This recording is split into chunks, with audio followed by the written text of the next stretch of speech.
Sir, our hotel has no room for people who look like you. Please leave before we call security. Marcus Carter, a single father wearing a faded, worn gray hoodie and dust-covered shoes, stood frozen in the middle of the lobby of the city's most luxurious hotel, in his arms. His 10-year-old daughter slept soundly, her tiny hands tightly gripping an old teddy bear. The receptionist glared at him with pure disdain, pointing his finger straight at the main exit. But he had no idea that this magnificent hotel belonged to the very man he was chasing away. In just 10 minutes, this clerk would pay for his arrogance with his entire career. If you have ever been judged by others solely based on your appearance, stay tuned for this story. This is a lesson about kindness and the price of arrogance. Marcus Johnson did not have the look of a flashy billionaire tycoon. At Bolmy High, he possessed a tall, imposing frame, broad, steady shoulders, and a calm, deep gaze.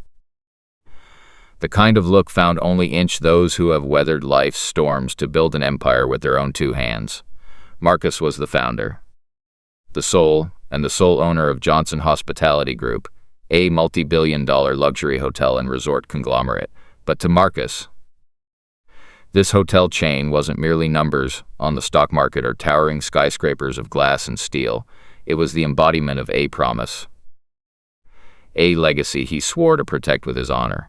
It all started with a memory from Jaime Lum years ago, Marcus's father, a gentle and hardworking black man, had dedicated Jaime High years of his life working as a night security guard at a luxury hotel in downtown Charlotte.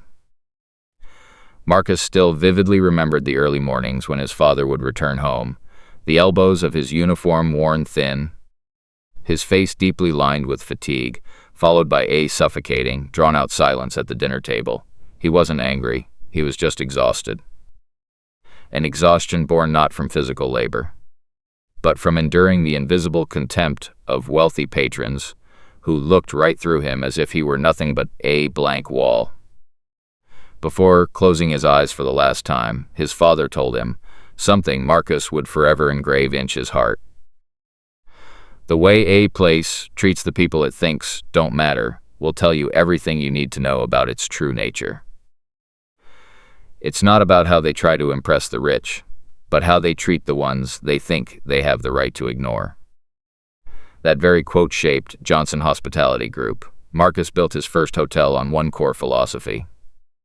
Every human being who walks through those revolving doors, whether a sharp-suited politician or a mud-splattered road worker, deserves the exact same level of respect and dignity. The Grand Meridian on Name the Avenue was his greatest pride. The iconic flagship property where he had personally cut the ribbon and stood on the Italian marble floor to declare the conglomerate's mission. But for the past 4 months, Marcus had to fly to Europe to oversee a series of expansion projects.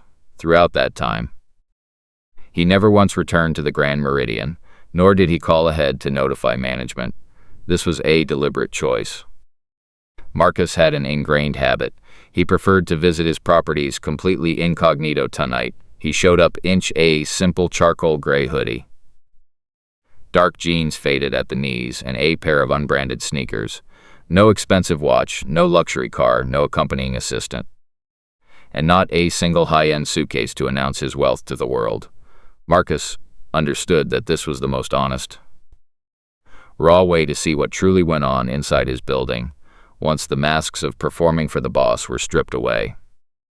His flight from Paris had been delayed for over 3 hours due to bad weather. By the time he claimed his checked luggage, the clock was ticking close to midnight. His 10-year-old daughter, Zoe, had fallen fast asleep while the plane was still gliding across the Atlantic. She had the long, curled eyelashes of her late mother and her father's stubborn streak. Right now, Zoe was completely dead to the world. Using his left shoulder as a pillow, her small arms wrapped loosely around her father's neck, and tucked under her chin was a tattered teddy bear named Captain, looking at his exhausted daughter. Marcus knew that driving another bonny minutes to reach their suburban estate was an unnecessary risk, given how sleep-deprived they both were. He looked up at the navigation map. The Grand Meridian was only a mere minute drive from the airport. Marcus tightened his grip on Zoe and used his free hand to push through the heavy revolving glass doors of the main lobby. The warmth of the central wax system washed over his face, soft jazz music drifted from the bar, and the polished marble floors reflected the magnificent chandeliers. Everything was as perfect as the day he left. Marcus breathed a quiet sigh of relief, thinking he was about to lay down on a comfortable bed with his daughter. He walked slowly toward the dark mahogany reception desk, where a young employee stood. Entirely unprepared for the nightmare that was about to test the absolute limits of a father's patience, Marcus Johnson held Zoe tightly, adjusting the teddy bear, Captain, under her chin as he slowly approached the reception desk. The distance from the main entrance to the counter was less than 30 meters. But the unhurried pace of a hospitality veteran gave Marcus plenty of time to sense a completely distorted energy clouding the main lobby of the Grand Meridian. This place had once been his pride and joy, a space designed down to the smallest detail to exude warmth, making anyone who set foot inside feel like they belonged. But tonight, beneath the glittering crystal chandeliers and the soothing jazz, Marcus smelled the foul odor of fear and toxic hierarchy. The machine he had meticulously built was being eaten away by a culture of wealth and power worship, where people no longer looked at each other with kindness, but through the labels attached to the clothes they wore. A few steps from the reception desk, an incident unfolded right in Marcus's line of sight. Richard, the night shift manager dressed in a crisp, wrinkle-free black suit, stood with his hands on his hips, leaning close to a new receptionist named Maya. The young woman stood trembling, her hands tightly clasped in front of her uniform apron, her shoulders shaking slightly under the weight of Richard's whispered, yet razor-sharp criticisms. "Moat don't care what the travel agency's excuse is, Maya," Richard growled, his volume carefully controlled so as not to disturb the guests at the bar, but the underlying cruelty could not be hidden. Keeping a VIP guest waiting for 30 seconds, just because of a system glitch, is sheer incompetence on your part. At the Grand Meridian, we don't sell rooms, we sell perfection. If your brain is too slow to handle this computer, Moat will find someone to replace you tomorrow before the morning shift even starts. Do you understand me? Moat understand, Mr. Richard. Moat, mo sorry. Maya kept her head down, her voice choked up as she fought to keep her tears from falling onto the keyboard. Richard showed no mercy. He adjusted his collar and turned on his heel, walking away with the disdainful smirk of a man who had just handed down a sentence. He had no clue that every single word he uttered had been fully witnessed by the man in the gray hoodie standing just a short distance away. Marcus's knuckles tightened underneath Zoe's back. This wasn't management. This was psychological terror. A systemic toxicity that turned subordinates into fear-driven cogs, and when they were afraid, they took their frustration out on those even weaker than them. Marcus continued to watch and realized his hypothesis was correct. In a corner of the lobby near the entrance, an elderly silver-haired woman, smelling strongly of the wind and rain, seemed to have stepped inside to ask for directions or seek temporary shelter from the late-night cold, instead of a polite guide. A bellhop quickly stepped up, using his large frame to block her view of the lobby, and with decisive waves of his hands, escorted her out as if she were a stain on the polished Italian marble floor. The discrimination played out openly, smoothly, and with a terrifying level of professionalism at the Grand Meridian tonight. Guests in shiny leather shoes and expensive fur coats received deep bows and smiles that stretched from ear to ear. Meanwhile, anyone who looked beneath their standards, anyone who bore the marks of impoverished labor, was treated like an invisible ghost with no right to exist. Marcus stood frozen in the middle of the lobby, his heart heavy with a mixture of profound heartache and boiling rage. He suddenly thought of his late father, remembering the years he spent as a night security guard, forced to witness and endure this exact culture of contempt from those with a little bit of money. He had sworn to build an empire to wipe that out, but ironically, at his very own flagship property. That exact poison was crystallizing in its most potent form. Marcus looked down at Zoe, who was breathing evenly against his shoulder. The sentence for those running this place had already formed in his mind. Taking a deep breath, he walked straight toward the reception desk. Ready to push this battle into a direct confrontation, the main lobby of the Grand Meridian at midnight was a cathedral of cold luxury. The jazz music from the bar was smooth and soothing, but to Marcus, it sounded like a soundtrack to a play of pure hypocrisy. Adjusting Zoe's weight on his shoulder, he stepped up to the dark mahogany counter. The young receptionist, Derek, was staring intently at his computer screen. As Marcus's shadow fell across the desk, he looked up, in a fraction of a second. Marcus saw a familiar shift take place across the clerk's face.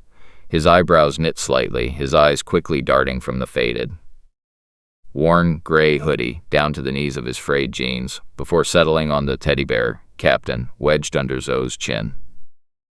It was the calculation of a brain trained to categorize human beings based on the shine of their shoes and the brand of their shirt.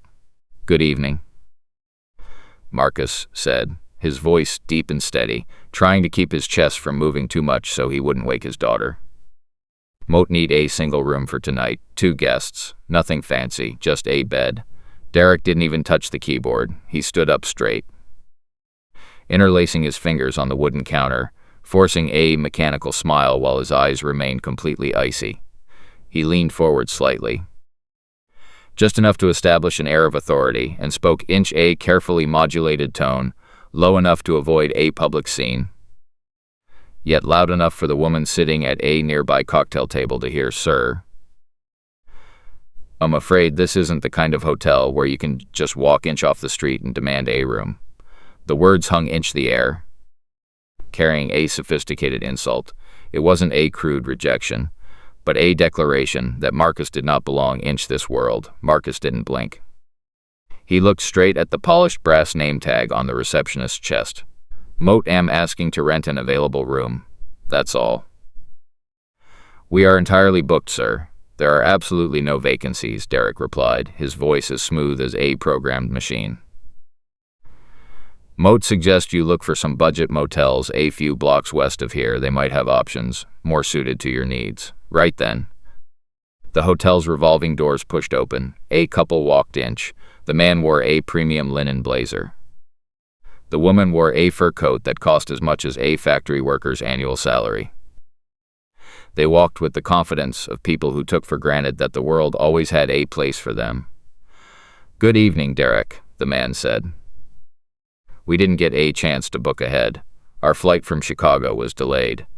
Do you have any City View King rooms left?" Instantly, Derek's entire facial structure transformed. His spine straightened and a radiant, genuine smile appeared. He bowed his head. "Welcome back, sir. As luck would have it, we just had an executive king room open up due to a last-minute cancellation. May Mort please borrow your card?" In less than 3 minutes, 2 elegant black key cards were handed over to the couple alongside sweet well wishes. They glided right past Marcus as if he were nothing more than a decorative bronze statue in the lobby.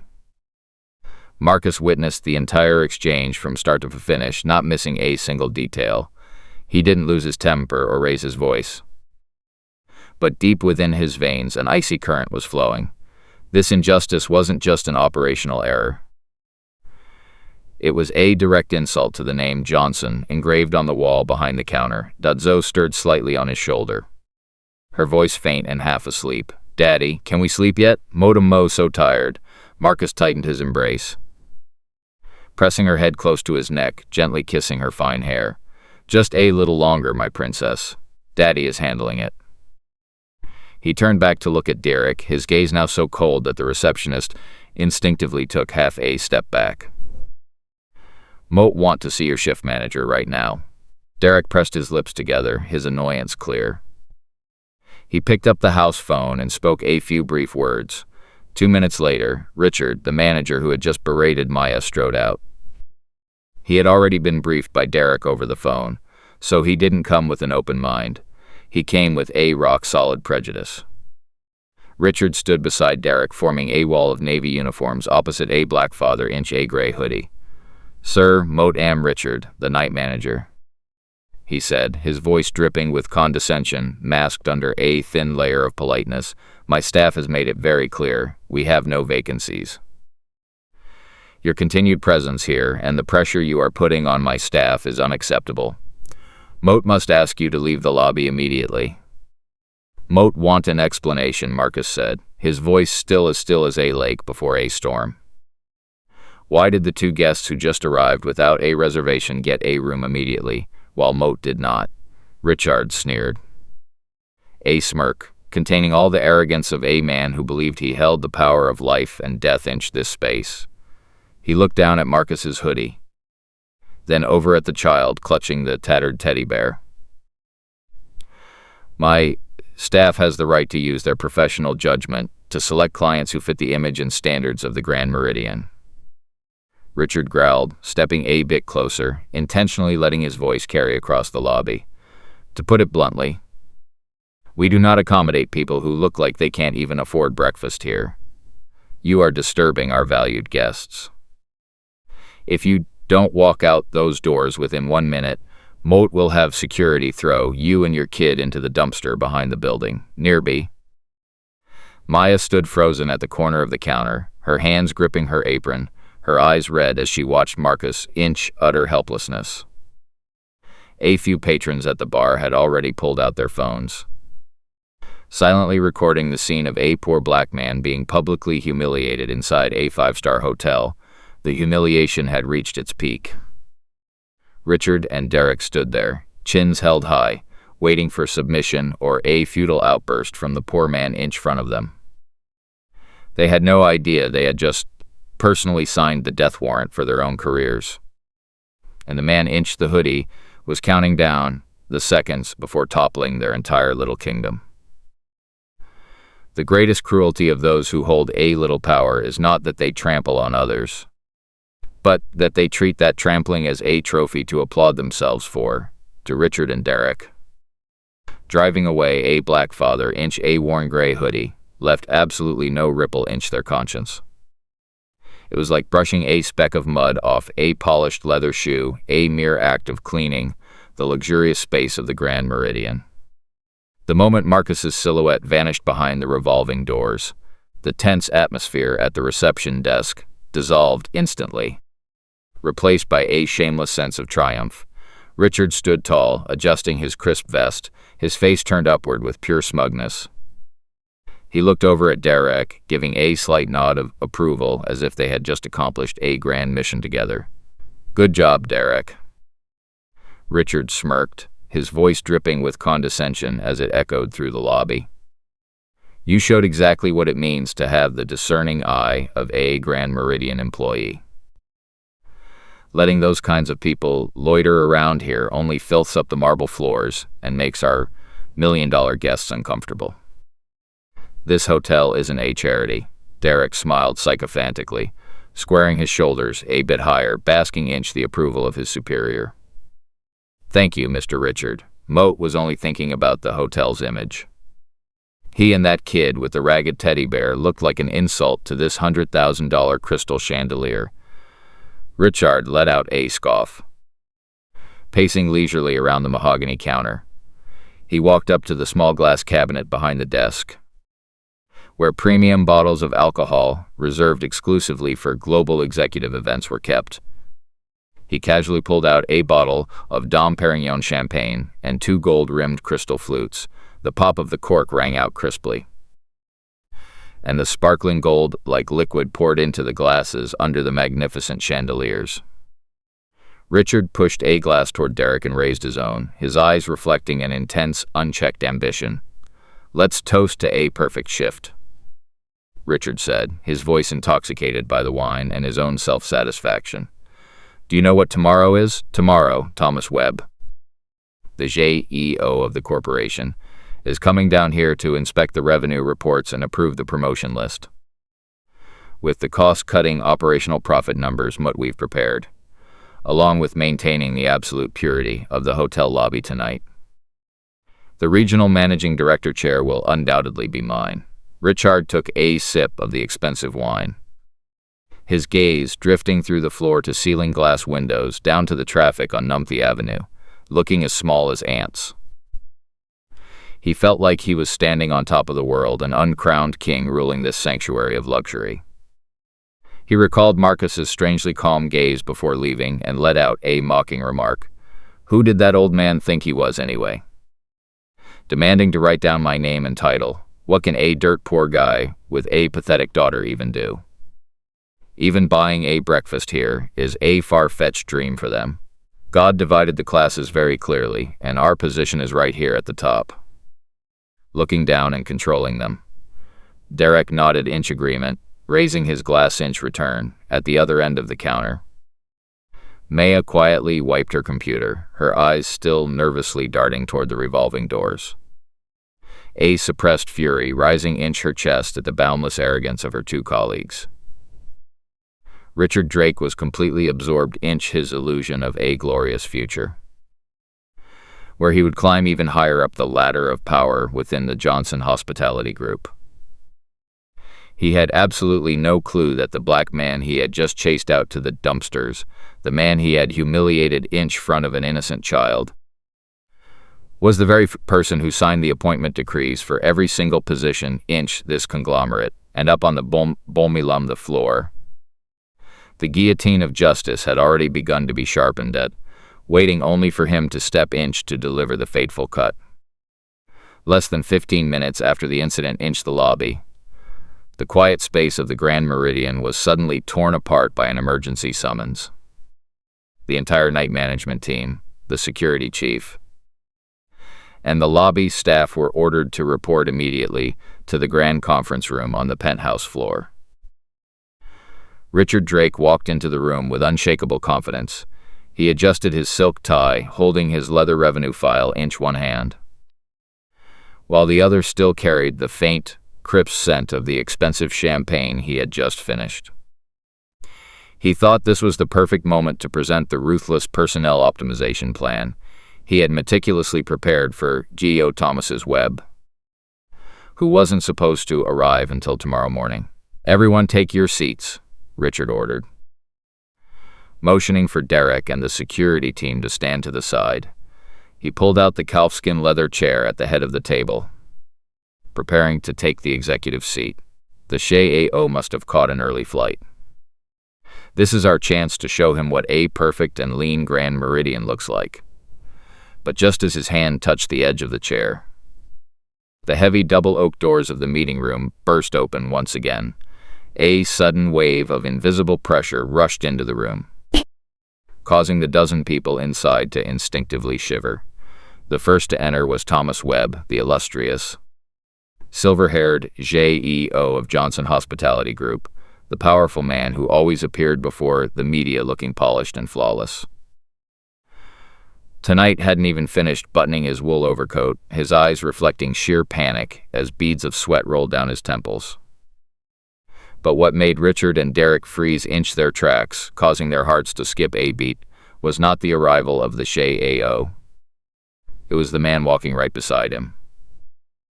That man was still wearing the charcoal gray hoodie, stained with road dust, and the dark jeans faded at the knees.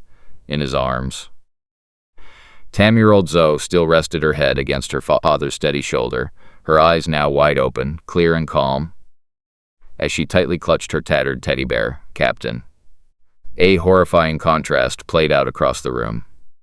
The supreme CEO of a billion-dollar conglomerate was walking half a step backward, inch pure deference, bowing his head to clear the path for a black man dressed inch casual clothes. Mr. Webb, Richard stammered, the leather file slipping from his hand and hitting the floor with a thud, scattering his beautiful financial reports everywhere. He looked from Thomas to Marcus, then back from Marcus to Thomas, his usually sharp mind completely paralyzed. Is there some mistake here? Why are you letting this poor man, this homeless janitor, walk all the way into the corporate VIP room? Shut your mouth, Richard. Thomas Webb roared, his voice shattering the frozen air of the boardroom. The Shea-O's face was flushed red with a mix of fury and fear. He turned to Marcus, his knees shaking as if about to give out, his voice trembling with absolute reverence. "Mr. Chairman, Moat am profoundly sorry for the system's negligence. Moat failed to properly manage my subordinates. Please give me a chance to rectify this." Chairman. The words struck like a bolt of lightning right on top of Richard and Derek's heads. The massive room fell into a deathly silence. No one dared to breathe. Derek clutched his hands against the mahogany table to keep his body from collapsing, his complexion turning from flushed to pale, then to an ashen gray like the marble outside. Richard Drake stood frozen inch place.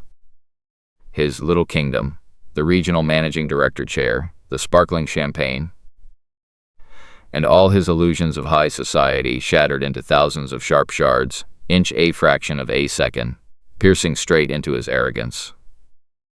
Marcus Johnson didn't even look at Richard. He slowly carried Zoe over and sat down inch the largest leather chair at the center of the room. The very throne Richard had just hungrily reached for. He pulled his daughter into his lap, shielding her from the terrified stares around them, and calmly lifted eyes as sharp as razors. The battle was over before it even began. And now it was time for the fake empire of these arrogant men to face its darkest collapse. The silence enveloping the penthouse boardroom of the Grand Meridian was so thick it could be cut with a knife. The 10 senior management members sat motionless inch their chairs like wooden statues. Richard Drake stood there, his knees trembling violently, his face completely drained of blood. He stared at Marcus Johnson's rough, calloused hands. The hands of a man who had risen from the lowest working class, now tapping a slow, rhythmic beat against the polished mahogany table. Each tap felt like countdown of a fateful clock striking the guilty manager's mind.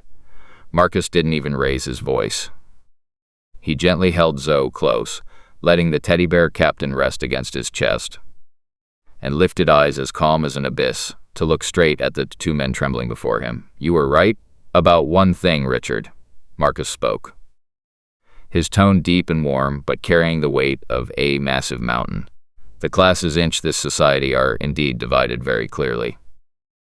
But they are not divided by the hoodie Moat I'm wearing, or the manager title you proudly wear on your chest.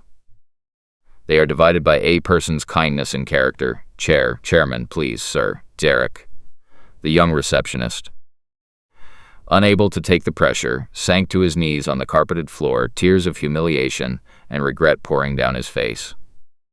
"Moat swear Moat didn't know. If Moat had known the man standing there was you." "That is exactly the problem, Derek," Marcus cut him off. He didn't shout, but the sheer authority in his words made the entire room flinch. He leaned forward, his gaze piercing into Derek like twin daggers. "You only choose to be kind when you know the person across from you has more power than you. You are willing to bow low before an expensive fur coat. But you use contemptuous words to chase away a father holding his exhausted child just because he's wearing a gray hoodie. My father worked as a night security guard for high years. He dedicated his entire life to keeping places like this safe. And he had to endure people like you every single day. Moat did not build Johnson Hospitality Group to create a sanctuary for arrogance, but to ensure no one ever has to suffer the hurt my father did." Marcus turned to Richard, who stood frozen, his breathing rapid like a trapped animal. "Richard Drake, Mort wrote down your full name and title just as you requested inch the lobby," Marcus said coldly, pulling out a small notepad from his hoodie pocket and sliding it gently across the polished wood table toward Richard. "You said you stand behind your staff's professional judgment? You said you would throw my daughter and me into the dumpster? Well, today, Moat, I'm going to show you the price of that cold-blooded judgment." Marcus looked up at Shea-O Thomas Webb, whose face was completely pale. "Thomas, the termination order for Richard Drake is effective this very minute. Strip him of all preferred shares, cancel his severance package, and send the entire financial audit file of facility number Bay, actually, no, of this entire night management system over to the legal department. Mort want an investigation into what exactly he has been optimizing for his own pockets. Yes, Mr. Chairman. Thomas Webb nodded decisively, immediately pulling out his phone to call corporate security. No, Mr. Johnson, please. Richard completely broke down. He lunged forward, trying to grab the edge of the table to beg, but two large corporate guards, the very men who used to take his orders, stepped up and pinned his arms without a shred of mercy. Richard's crisp suit was disheveled, his silk tie pushed to the side. He was dragged out of the boardroom in sheer disgrace and contempt before all his colleagues, the oak door slamming shut like a permanent end to his career. Marcus turned back to look at Derek, who was still kneeling and crying on the floor. His gaze softened slightly, the anger replaced by a stern lesson. Mote, I'm not firing you, Derek. Mote want you to sit back down. Look at Richard's empty chair, and truly reflect on what arrogance took from him. You will go back to the conglomerate's most basic training program. Not for skills, but for human values. If, after 3 months, you understand what a customer's dignity truly means, the Grand Meridian will open its doors to you again. If not, you know where the exit is. Derek nodded frantically, weeping as he muttered a choked, "Thank you." Finally, Marcus turned his gaze toward the corner of the room where Maya stood quietly. He smiled, a smile as warm as morning sunlight breaking through the room's icy chill. Maya, Marcus called her name. Mote saw how you tried to help, and Mote saw your tears inch the lobby. A terrible leadership structure forced you to stay silent, but your character remained unstained. Starting tomorrow, you will take over Richard's position as night lobby manager, with a well-deserved salary and full authority to rebuild a culture of kindness here. Maya was stunned. She covered her mouth with her hands, tears of pure happiness breaking through and rolling down her cheeks. She bowed deeply. Mote won't disappoint you, Mr. Chairman. Zoe then gently tugged at Marcus's hoodie line. Clutching Captain, she looked up at her father with wide, round eyes. Daddy, do we have a bedroom now? Motomoso sleepy. Marcus let out a laugh, a carefree laugh that cleared all the lingering tension. He lifted his daughter, gently pulling her hoodie cap down. Yes, my princess, let's go check into our room. That charcoal gray hoodie, stained with road dust, never defined who Marcus Johnson was. But that manager's chair and crisp suit completely stripped bare the petty nature of Richard Drake. Life, power, money, or fame do not actually change a person's character. They merely act as a magnifying glass, amplifying what was already hidden deep within them. An arrogant soul, when given a little power, will use it to trample others, but a person with a kind heart, when standing at the peak, will use that position to lift up and protect the vulnerable. Richard and Derek's little kingdom at the Grand Meridian collapsed in just 10 minutes. The price they paid was not just a lucrative job, but their honor and self-respect crushed by their own contempt for others. Marcus Johnson has shown us an obvious truth.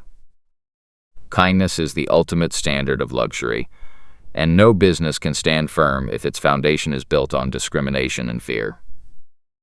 3 months later, when little Zoe, clutching her teddy bear Captain, returned to the hotel with her father, they no longer encountered a cold lobby filled with prejudice. Instead, they were greeted by Maya's warm smile and a respectful bow given to an ordinary working family walking in from a late rain. That was the moment the Grand Meridian truly became a sanctuary. A place where compassion is placed far above the value of expensive crystal chandeliers. Audience, what do you think of Marcus Johnson's judgment? Was the chance to change that he gave to the receptionist, Derek, a wise decision from a great leader? Leave your thoughts right down in the comments section. We really want to hear your perspective. If the story of this single father touched your heart today, bringing back your faith in fairness and the law of karma in life, don't forget to hit the like button and subscribe to the channel. Your support is our greatest motivation to keep building dramatic, satisfying, and deeply human stories like this. Thank you for journeying with us until the very final moments of this video. Goodbye, and we will see you inch the next epic turnaround stories.